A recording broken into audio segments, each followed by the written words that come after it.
তোমার বন্ধু, তোমার পছন্দের বন্ধু অনির্বাণ চক্রবর্তীকে এই সিরিজে তুমি কোনো রোম্যান্টিক, তোমার ক্রাশ, আমি ক্রাশটা বললাম না।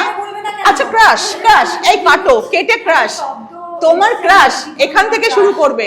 তোমার ক্রাশ অনির্বাণ চক্রবর্তী, গালে কাটা দাগ এবং এটা বিভৎস রোমান্টিক মুডে নেই, যদিও পরে আছে, পরে আমরা দেখবো তোমার সঙ্গে, কিন্তু এখানে নেই। সেটা সেটা তুমি কিভাবে দেখে? দারুণ দারুণ লেগেছে।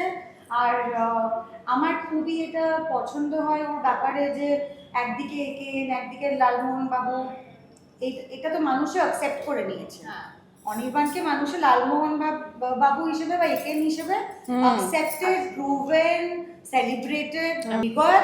নির্গয়াতেও একজন, হ্যাঁ সেখানে অলরেডি ঋত্বিক ছিল, হ্যাঁ বিক্রম ছিল, hero image, hero stars, actors. অনির্বাণের কত লেটে এন্ট্রি হয়, কিন্তু ও এন্ট্রিটা হওয়ার পরে আমি কিন্তু খালি ওকেই দেখেছি।